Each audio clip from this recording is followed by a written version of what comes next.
Oregon, day 21.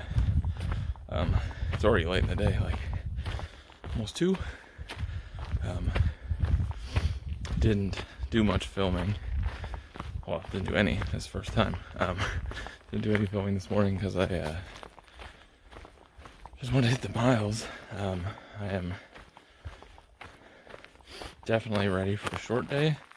This will be, by the end of today, my third 20 plus in a row.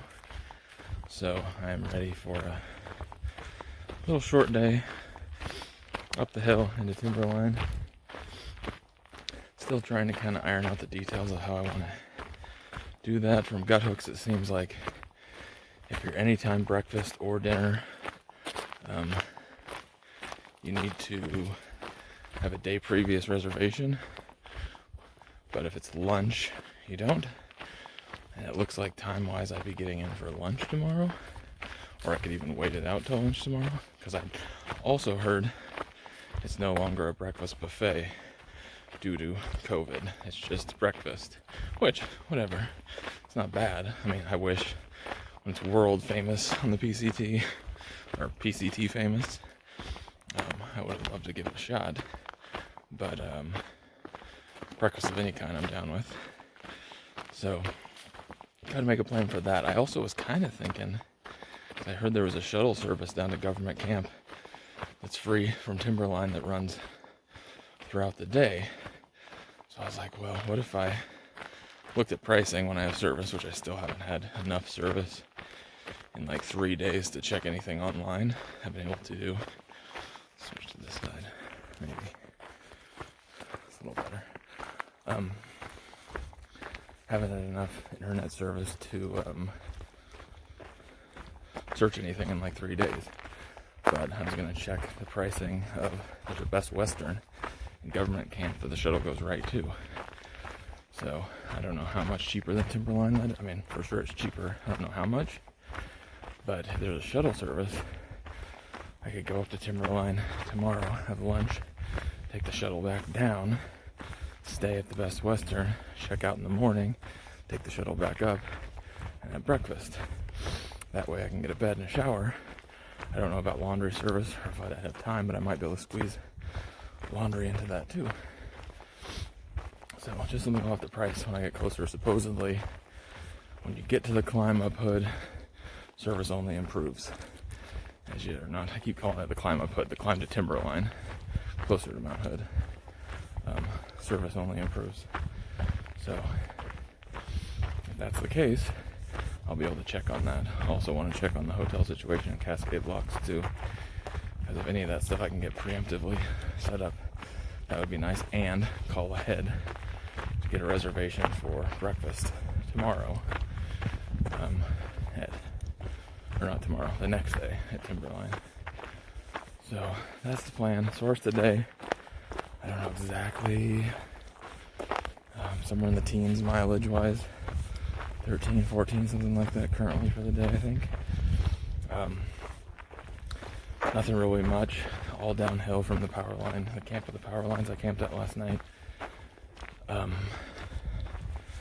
Then did a kind of like a big circle around Timothy Lake, which is very touristy. The trail gets super wide, tons of people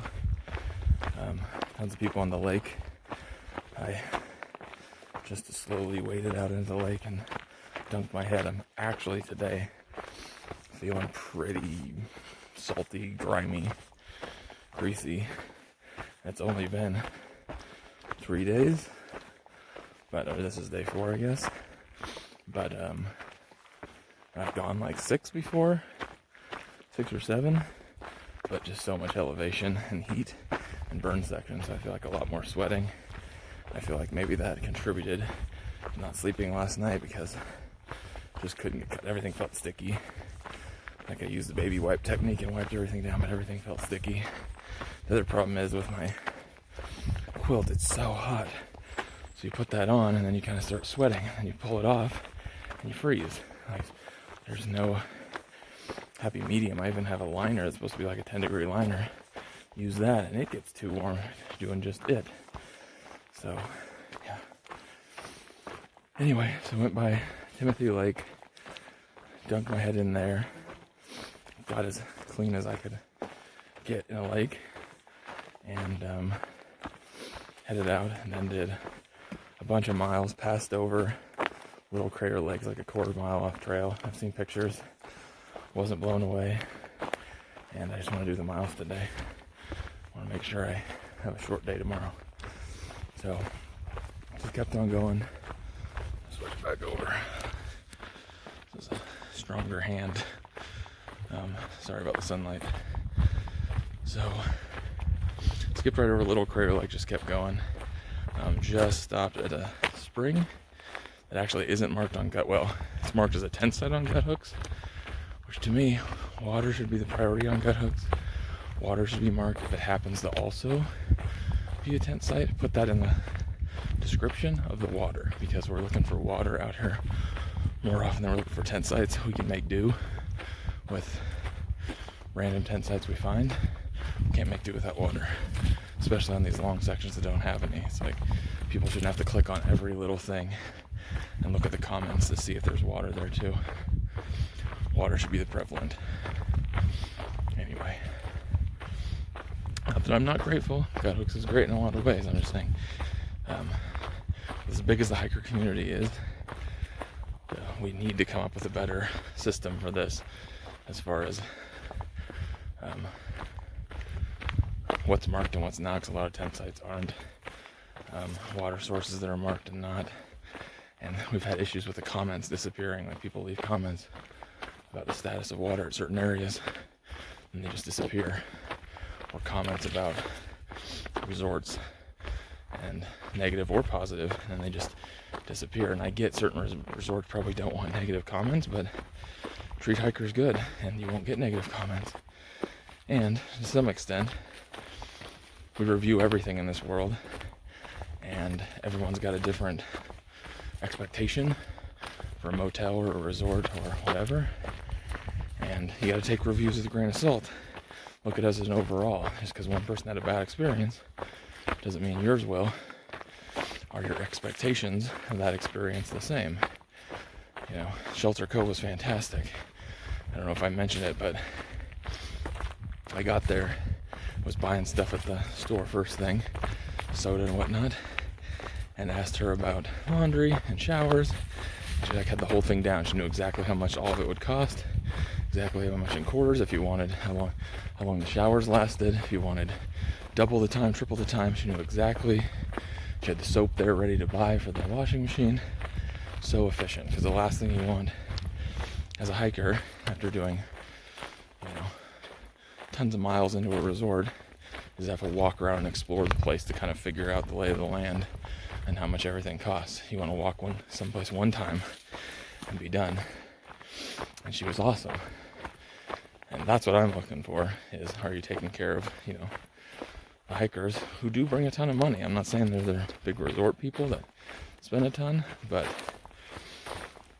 maybe not on this year, but on a non-COVID year, you got a ton of people through there, and word of mouth about what resorts to stop in and where you can resupply inexpensively and where you can pick up a package and all that is super important. And the way hikers are treated there is super important. So that should be able to be listed on gut hooks just as any honest review. Like, no one goes on Amazon and take down these negative reviews about maybe they do, but they shouldn't be able to. Negative or positive, fix it as a company. I feel like the vast majority, if you got a good product, are going to weed out the negative, so the people that are being extra picky or extra needy, their voices aren't going to be as loud as the people who, I feel like I expected at Shelter Cove, very little, just efficiency, and they delivered 100%. And that's your job. And then word of mouth spreads that you're efficient and helpful for hikers, and more people stop there. And I'm willing to spend more money for that service. You want to do an extra $5 fee for efficiency and all-in-one PCT gift basket or whatever, and have the whole thing. Shoot, every single time I'll pay the extra for that, to not have to figure the lay of the land and how is this resort different than the other resort or whatever. Anyway, way off topic, but Guttocks is nice, but could use some improvement. Whoever's managing it, I think they're trying to work with the PCTA and like fixing places they don't want 10 sites, and so they don't list certain places, but you just end up hurting hikers in that situation. Like, come out here and put a flag somewhere and say it's a rehabilitation site or whatever, and only use in case of dire emergency, like it's 8 o'clock at night and you haven't got any more miles in you, then it's okay, but any other time, and people will respect that. But just to not list it at all is not helpful to hikers. Like, put an asterisk and put some information. Let the hiker community, which we will, the good community, take care of each other and leave comments. But if we feel they're getting erased and taken down, people aren't going to do it. And then people are going to get in a bad situation where they're counting on water and their comments aren't helping. And the comments have helped me a ton. And I'm just doing Oregon. I can't imagine if you're doing even more, how often that would be very useful, especially in dry sections in the desert in California. Anyway, rant over. So Phillip at the spring, coldest water I've probably had in days. Even from the river that I pulled, wasn't as cold as super cold, super good. And I've been using that's why my bottles have an orange. I was using the Mod energy drops, black cherry, so good, because I was using Zip Fizz. Not a fan. I feel like as soon as it's not ice cold, it's not great. I feel like half the flavors are not great, and I feel I just have a lot of, like, I like soda, but I feel like I got a lot more air bubbles inside with Zip Fizz. I don't know. My dad uses it a ton. Haven't been a fan out here. So I tried, can't remember where I picked it up first. Might have been at Shelter Cove. The Mod energy drops. And they have no sugar in them. It's just caffeine and a bunch of vitamins and electrolytes. And black cherry was super good. I was even giving it to my dad. It's like the majority of what we use, and I just put it in any drinking water and any kind of taste. I mean, I haven't pulled from a pond. Any kind of lake taste or taste from my dirty water bladder, or taste from what was in the bottle before, gone. It's like, even if you got the cleanest water, whatever's been in your bottle, that flavor is what you're going to have. So if you're consistent with a flavor, you're in good shape. Anyway, so I switched, or my mom got me, when I was resupplying with Dad, 2 more flavors. I think I brought them both. The one I'm using now is like a strawberry pineapple, even better than the black cherry. So both of them, holy smokes. Okay, gotta flip the camera around. Did not expect this. Look at that. We are closing in. I knew we were close, but I didn't think we were gonna, I thought we were gonna be too close to get another good view until we were right on top. Wow. I feel like she takes the cake. I mean, Jefferson's got those big meadows on the opposite side, and Washington was pretty epic on the opposite side. And Sisters, just them being that close together, but I feel like overall look, Hood is just the one. And all by itself, it's like the Lonely Mountain. Wow, this is pretty epic.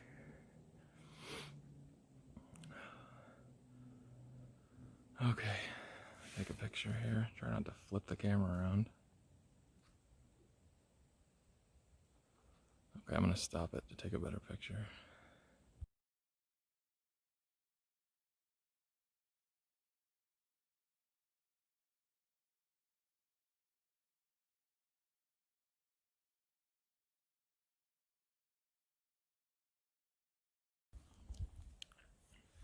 Yeah, so that was so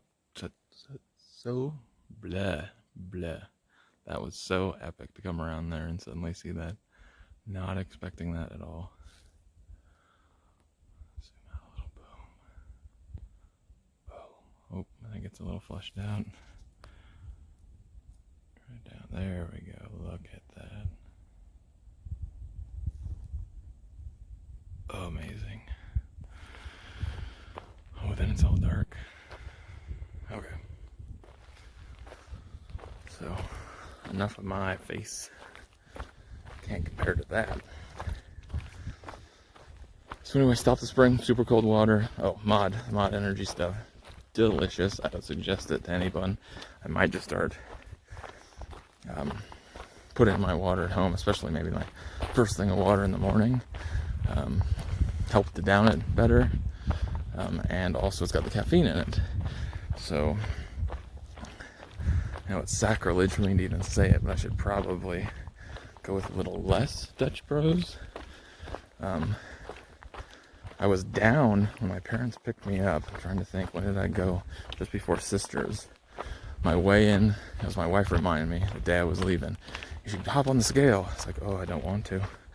I've had, did the hiking in March on the PCT starting, and wasn't in great shape, but in good, okay. And then,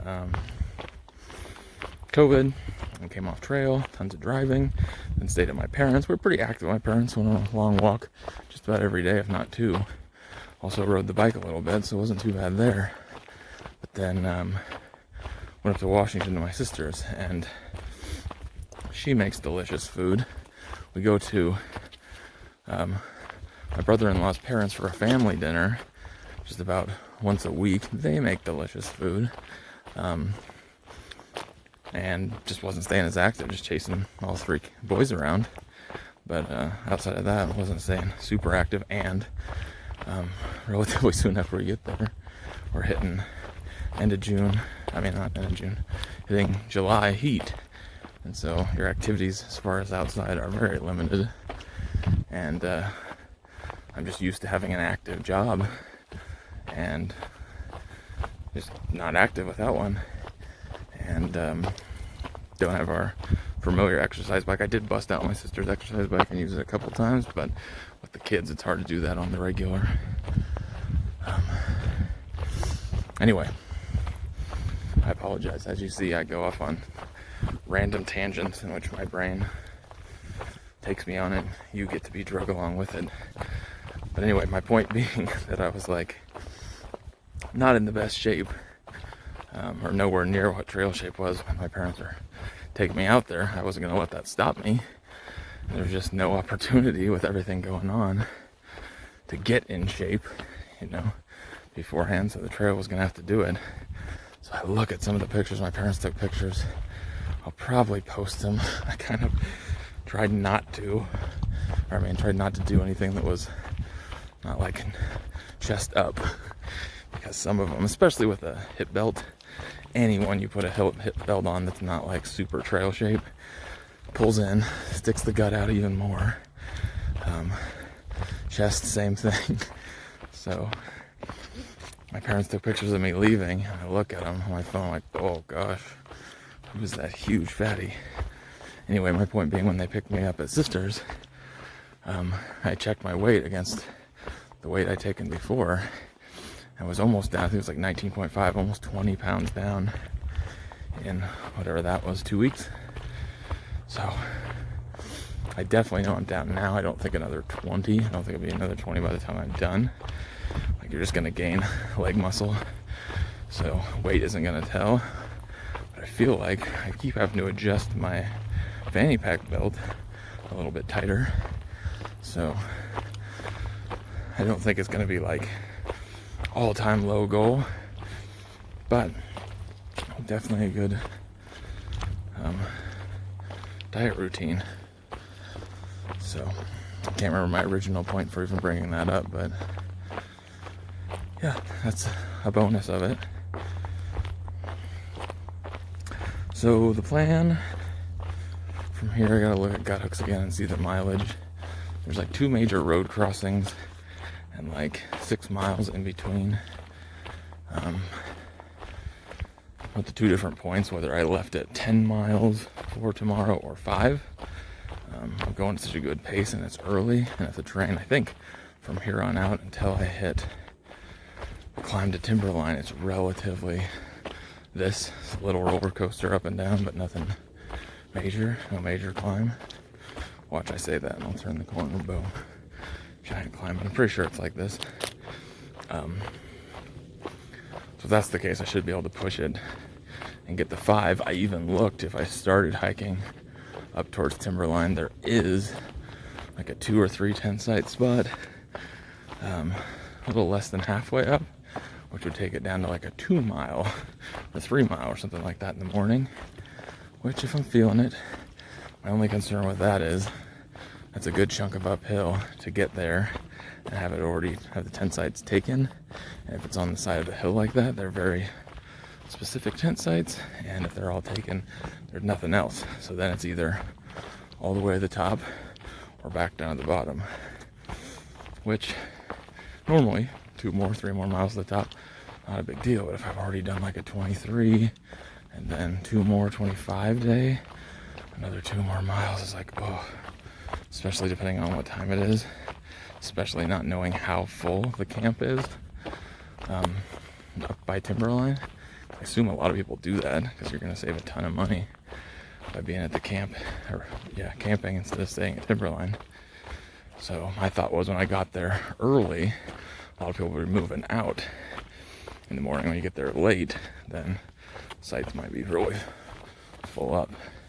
Not that I don't mind sharing camp area, I just don't like sharing the same campsite with people I don't know, and with my mattress that's a little noisy.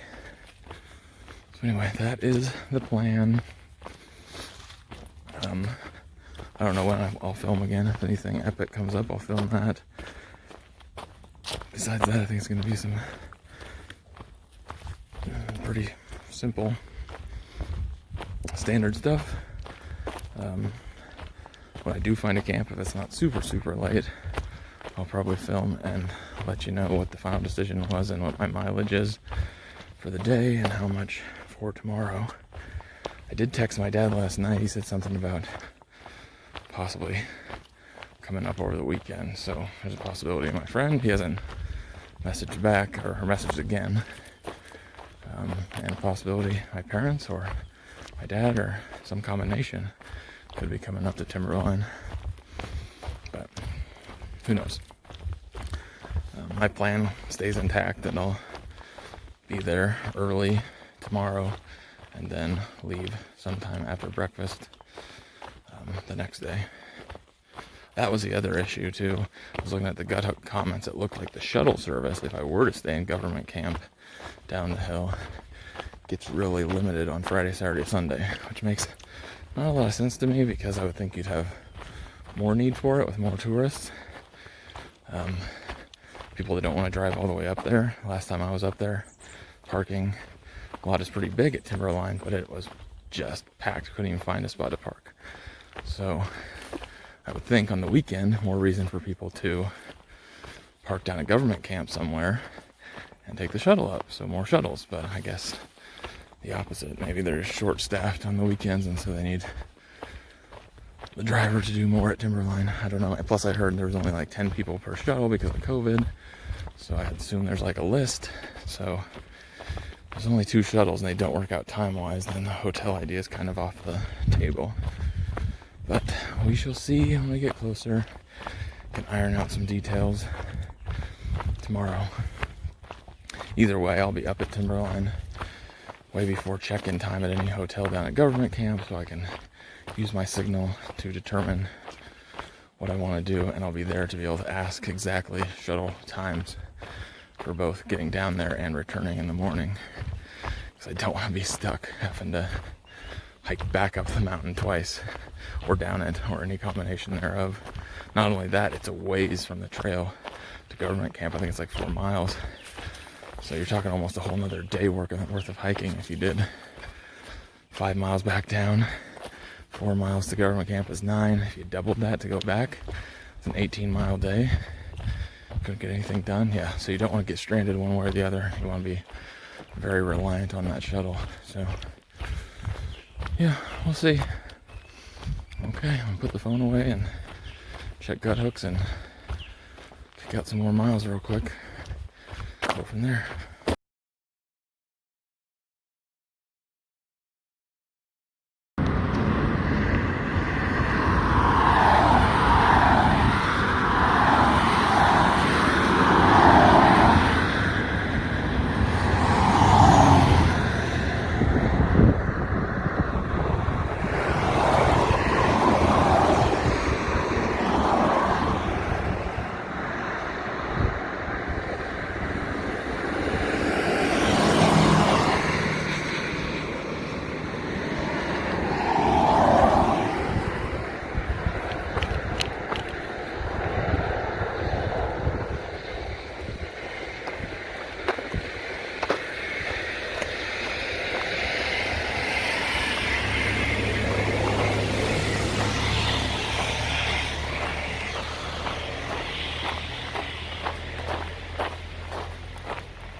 survived. Okay, still at it. It's been a crazy long day. I couldn't find any good campsites with signal down at the road at the bottom, so I headed up. There was a spring that was supposed to have multiple campsites. Had good signal the whole way up. I was able to book my reservation for breakfast in the morning, kind of changed plans. I looked at their breakfast menu compared to their dinner. Dinner is insanely expensive and nothing looks good. Breakfast is a little cheaper and sounded way better, and since I was making more miles, I'd easily be able to get up there in time. I think breakfast is over at noon. Easily have enough time to get up there by noon since I was coming up already. So I got to the spring, filled up with water, and of course right at the spring, literally as soon as you turn the corner to hit the spring, service died completely. It went from 3 bars of LTE to completely none. And I checked all the campsites around the spring, and it was like 4, completely none. So I decided to hike further, gosh dang it, to find signal. And a campsite, no luck, got signal again, less than a quarter of a mile, not even that, after leaving the camp area.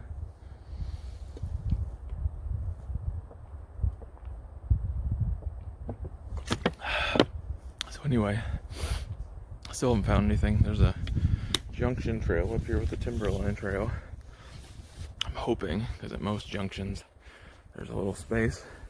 It might be a little busy and touristy in the morning, but usually there's a campsite or two.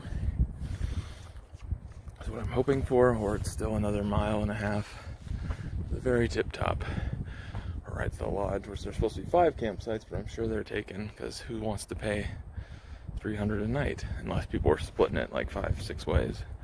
Then there might be plenty up there. It'll be a definite short, easy hike in the morning, but I kind of wanted to do it in the morning. But whatever, still no luck. Sorry about the wind if that's loud. So I decided to film here just in case, because it looked like one of those corner views. Maybe not. I am beat 320 plus in a row.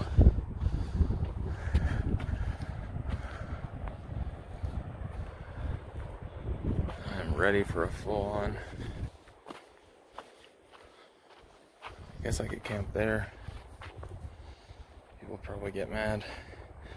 Probably very windy too. There's kind of a flat spot there. I move all that brush. It's probably gonna be just as windy.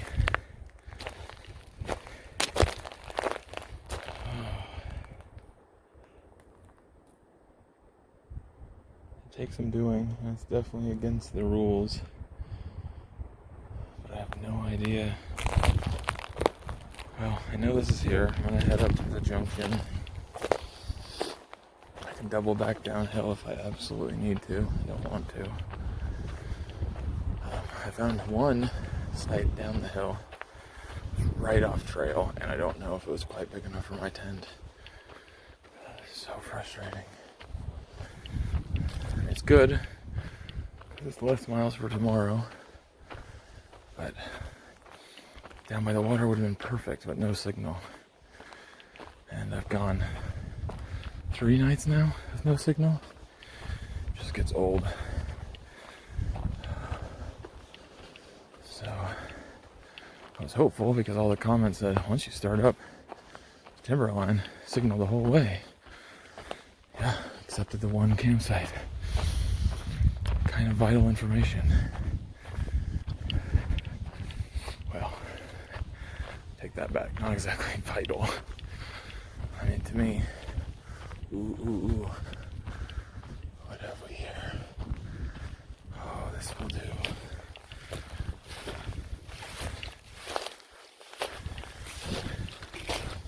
It's gonna be windy. Let's check service, but I think this is gonna be it. Okay. Let's make sure I get my stakes in the ground real good. Bundle up for a cold night, but I think this will work. Okay. I will talk to you guys relatively early tomorrow. Like I said, my reservation's not till 10, and now I've got like 1.6 to the top, so a very short hike, but it'll be at sunrise. The mountain should look epic. That'll be perfect. And I think I'm going to pretty much spend a zero there. I was doing the math. And my wife can't pick me up until Thursday.